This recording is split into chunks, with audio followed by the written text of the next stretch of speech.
روایت کیا ہے۔ اور نبی پاک صلی اللہ علیہ وسلم جب خطبہ دیا کرتے مسجد نبوی میں تو اس وقت کھجور کے ستونوں کی بنی ہوئی چھت تھی۔ آپ صلی اللہ علیہ وسلم جب خطبہ ارشاد فرماتے تو ان میں سے ایک ستون کے ساتھ ٹیک لگا کر کھڑے ہوتے، پھر آپ صلی اللہ علیہ وسلم اس کے ساتھ کھڑے ہی رہتے، اس کے ساتھ لگے ہی رہتے اور خطبہ کے ارشاد فرما دیتے۔ اچھا، جب حضور صلی اللہ علیہ وسلم کے لیے ممبر بنایا گیا، اب ظاہر ہے جب ممبر بنا تو ممبر پر بیٹھنا تھا، اور جب بیٹھنا تھا تو ستون میں تو چھوٹ جانا تھا، یا تو بندہ کھڑا رہتا ہے یا بندہ بیٹھا رہتا ہے، ایک ہی کام ہوتا ہے۔ جب ممبر بنا تو حضور صلی اللہ علیہ وسلم ممبر پر جب جلوہ فرما ہوئے اور اس پہ بیٹھ کر تقریر کرنا شروع کی، اس پہ کھڑے ہو کر خطبہ دینا شروع کیا تو ستون چھوٹ گیا۔ آپ صحابہ کیا کہتے ہیں کہ ہم نے اس ستون کے اندر سے ایسے رونے کی آواز سنی جس طرح اونٹنی بچہ چلتے وقت رونا شروع کر دیتی ہے۔ حضرت انس رضی اللہ تعالیٰ عنہ اپنی روایت میں بیان کرتے ہیں کہ جب حضور صلی اللہ علیہ وسلم اس ستون کو چھوڑ کر ممبر پر جلوہ فرما ہوئے تو اس ستون سے ایسے رونے کی آواز آئی کہ مسجد میں ہلچل مچ گئی، لوگ حیران ہو گئے کہ وجہ کیا ہے، اور یہاں تک کہ حضرت سعد رضی اللہ تعالیٰ عنہ لکھتے ہیں کہ اس کے رونے کی وجہ سے سارے لوگ رونا شروع ہو گئے۔ اس طرح سے اس نے رونا شروع کیا۔ حضرت مطلب اور حضرت ابی کی روایت میں ہے کہ وہ ستون اتنا رویا کہ وہ پھٹ گیا، یعنی اتنا رویا کہ اس کے اندر جو کچھ تھا وہ باہر آ گیا، پھٹ گیا، یہاں تک کہ نبی پاک صلی اللہ علیہ وسلم اس کے پاس تشریف لائے اور اس کے اوپر اپنا دست مبارک رکھا تو وہ خاموش ہو گیا۔ ایک اور روایت کرنے والے نے لکھا کہ نبی پاک صلی اللہ علیہ وسلم اس کے پاس تشریف لائے اور فرمایا کہ یہ ذکر سے محروم ہونے کی وجہ سے رو رہا ہے۔ اور ایک اور لکھنے والے نے یہ لکھا کہ آپ صلی اللہ علیہ وسلم نے فرمایا اللہ کی قسم جس کے قبضہ قدرت میں میری جان ہے، اگر میں اس کو اپنے ساتھ نہ لپٹاتا تو قیامت تک یہ میرے غم میں ایسے ہی روتا رہتا۔ فرمایا آج میں نے اس کو اپنے ساتھ لگا دیا، اب اس کی تشفی کا سامان ہو گیا ہے، اگر میں اس کو اپنے جسم کے ساتھ نہ لپٹاتا صبح قیامت تک یہ میرے غم میں ایسے ہی روتا رہتا۔ رو رہا تھا، حضور صلی اللہ علیہ وسلم اس کے پاس آئے اور جا کر اس پہ اپنا ہاتھ رکھا، پھر آگے فرماتے میرے آقا کہ اگر تم چاہو تو تم جس بات میں سے آئے تھے تمہیں اس بات میں لوٹا دیتا ہوں۔ اب آپ کو پتہ ہے جب ایک شاخ سے درخت علیحدہ ہو جاتا ہے پھر اس کے بعد وہ پھل نہیں دے سکتا، اس کے بعد اس پہ پتے نہیں آ سکتے۔ اللہ معاف رکھے اگر کسی کی انگلی کٹ جائے نا تو ڈاکٹر کہتے ہیں اب جو مرضی ہو جائے یہ ساتھ لگائیں گے بھی تو اب یہ سوکھے گی، یہ ہری نہیں رہے گی۔ اسی طرح سے جب کوئی درخت کوئی ایک ٹہنی درخت سے اتار دی جائے اس کے بعد جو مرضی ٹیکنالوجی استعمال کر لیں اس کو ساتھ الفی سے جوڑیں، جس طرح سے بھی جوڑیں وہ پھر سوکھتی ہے، وہ ہری نہیں ہوتی۔ لیکن میرے آقا علیہ السلام نے کیا ارشاد فرمایا تم جس باغ میں سے آئے تھے اگر تم چاہو تو تمہیں اس باغ میں لوٹا دوں گا، تم جہاں تھے تمہاری شاخیں بھی وہیں سے اگیں گی، تمہاری نگہداشت پھر ہوگی، تم دوبارہ پھل دینا شروع کر دو گے، تمہاری پتیاں پھر سے اگائیں گی۔ کہ حضور صلی اللہ علیہ وسلم کی اس میں یہ بھی شان ہے کہ آپ صلی اللہ علیہ وسلم کو اختیارات کلی عطا فرمائے گے۔ فرمایا اگر تم چاہو تو تم حالانکہ اب شاخ سے علیحدہ ہو چکی ہو لیکن اگر چاہو تو میں تمہیں دوبارہ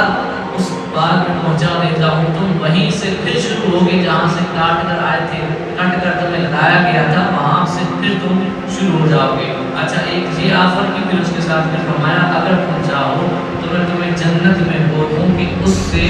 تیرا پھل پیدا ہوگا جس سے میرے حکم پر اللہ کے اولیاء اس کا پھل کھایا کریں گے۔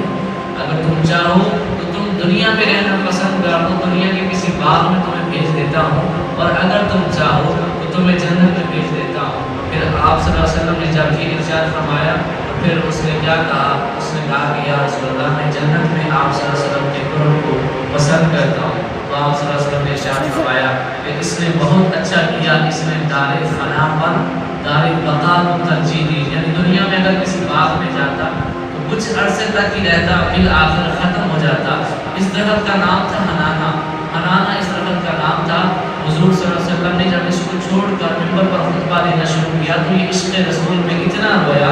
کہ اس سے برداشت نہ ہوا کہ حضور صلی اللہ علیہ وسلم مجھے چھوڑ کر اب منبر پر جا کر جلوہ فرما ہوئے، تو آپ علیہ السلام نے اس کو اپنے سینے سے لگایا اور فرمایا کہ اگر میں اس کو چپ نہ کراتا، اپنے ساتھ نہ لپٹاتا، تو قیامت تک یہ میرے عشق میں ایسے ہی ہوتا رہتا۔ ایک شاعر نے بڑی پیاری بات کی ہے، حضور صلی اللہ علیہ وسلم کی محبت ایک نرالی انداز میں بیان کرتے ہوئے کہتا ہے کہ کاش حضور صلی اللہ علیہ وسلم کے دور میں بھی ہوتا۔ بڑی پیاری بات کہتا ہے کہ کاش پتھر سے جڑا ہوا میں بھی کوئی ذرہ ہوتا،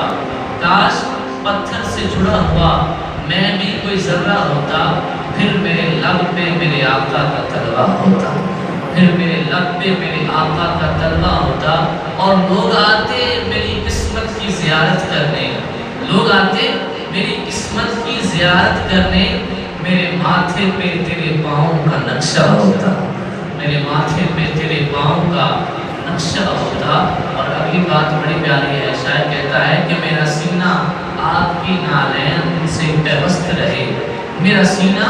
آپ کی نالین سے پیوست رہے، میری تقدیر میں انعام یہ لکھا ہوتا، میری تقدیر میں انعام یہ لکھا ہوتا۔ اور آخری شعر جو آج کے ہمارے موضوع کے ساتھ بھی ملتا ہے، شاعر کہتا ہے میری سسکیاں میری آہیں میرے آقا سنتے، میری سسکیاں میری آہیں میرے آقا سنتے، اے کاش میں محبت میں حنانا ہوتا، اے کاش میں محبت میں حنانا۔ حنانا اس لفظ کا نام ہے جس کی میں نے آپ کو یہ بات بیان کی ہے، ستون جو تھا اس کا نام حنانا تھا۔ شاعر کہتا ہے میرا رونا میری سسکیاں میری آہیں میرے آقا سنتے، اے کاش میں محبت میں حنانا ہوتا۔ تو اس حدیث سے دو نچوڑ نکل رہے ہیں، تو یہ کہ حضور صلی اللہ تعالیٰ علیہ وسلم کے ساتھ صرف انسان ہی نہیں بلکہ پتھر اور درخت بھی بڑی محبت کیا کرتے تھے، اور جانور بھی آپ صلی اللہ علیہ وسلم سے محبت کرتے تھے، پتھر درخت کی ساری مخلوقات آپ صلی اللہ علیہ وسلم سے محبت کرتی۔ اور دوسری بات اس کے اندر یہ ہے کہ آپ صلی اللہ علیہ وسلم کو اختیارات عطا فرمائے گئے ہیں۔ اب ٹیکنالوجی جو مرضی کر لے، اس کے اندر یہ طاقت نہیں کہ